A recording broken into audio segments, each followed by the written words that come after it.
21শে জুলাই কালীঘাট তৃণমূলের যে মঞ্চ, সেই মঞ্চে যে আগুন লেগেছিল, সেই আগুনের বিস্ফোরণ আজ ঘটালেন সাংসদ কল্যাণ বন্দ্যোপাধ্যায়।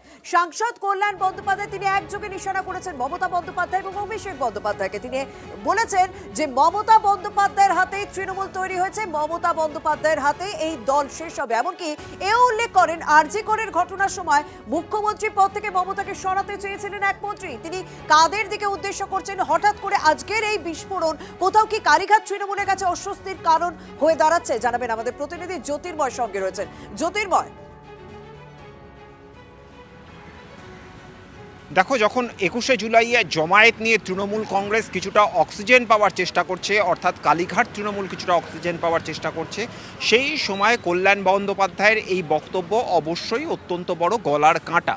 এবং তার পাশাপাশি কিছুক্ষণ আগে এনসিপিআই সাংসদদের সঙ্গে আমরা কথা বলছিলাম, তারা প্রত্যেকে কল্যাণ বন্দ্যোপাধ্যায়ের এই বক্তব্যকে হাতিয়ার করছেন। সুদীপ বন্দ্যোপাধ্যায় তিনি জানাচ্ছেন যে কল্যাণ বন্দ্যোপাধ্যায়ের বোধোদয় হয়েছে, তার কারণ অভিষেক বন্দ্যোপাধ্যায়ের বিরুদ্ধে অভিযোগ করেই কিন্তু প্রত্যেকে দল ছাড়ছেন। তা আলাদা করে ঋতব্রত তৃণমূল হোক বা আলাদা করে এক্ষেত্রে এনসিপিআই গঠন হোক বা বিজেপি জয়েন করা হোক, প্রত্যেকের অভিযোগ একই অভিযোগ যে তারা অভিষেক বন্দ্যোপাধ্যায়ের নেতৃত্বের ধরনকে মানতে পারছেন না। আর ঠিক এই পর্যায়ে দাঁড়িয়েই কল্যাণ বন্দ্যোপাধ্যায় তিনি আজকে যে কথা জানিয়েছেন সেটা কিন্তু একটি সম্পূর্ণ পৃথক রাজনৈতিক পথ। তিনি জানাচ্ছেন যে তিনি তৃণমূল কংগ্রেস ছেড়ে যাবেন না, তিনি তৃণমূল কংগ্রেসের মধ্যে থেকেই টানকোট ঝগড়া চালিয়ে যাবেন। তিনি দলের অভ্যন্তরে তিনি প্রতিবাদ করে যাবেন। অর্থাৎ এই যে অভিষেক বন্দ্যোপাধ্যায়কে বাড়তি গুরুত্ব দেওয়া, তার কথায় দল চালানো, যদি এটা চলতে থাকে তাহলে মমতা বন্দ্যোপাধ্যায়ের হাতেই তৃণমূল কংগ্রেস শেষ হবে। এই কথাটা তিনি বার্তা পয়েন্ট যে মমতা বন্দ্যোপাধ্যায়ের হাতে তৃণমূল শুরু হয়েছে, মমতা বন্দ্যোপাধ্যায়ের হাতেই দল শেষ হবে বলে বিস্ফোরক কল্যাণ বন্দ্যোপাধ্যায়।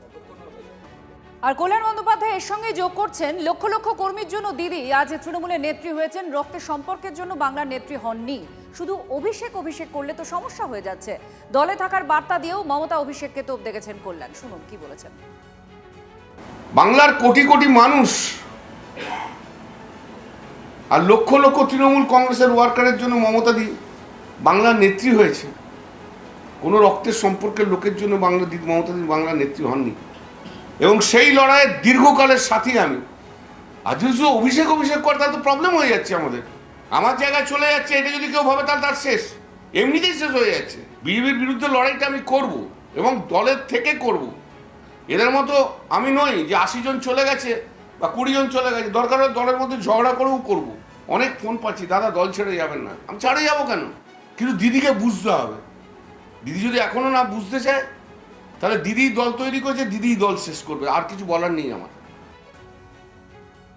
আমি এইটুকু বলতে পারি, মমতার দিকে দেখেই কিন্তু তৃণমূল কংগ্রেস হয় এবং সেটা আমরা সকলেই মেনে চলি। এবং এখানে কি হয়েছে আমি ব্যাপারটা বিস্তারিত জানি না, না জেনে কোনো মন্তব্য করব না। এবং মমতা দি যেখানে যা বলবেন সেটা আমাদের সবারই মেনে চলা উচিত, এইটুকুই বলতে পারি।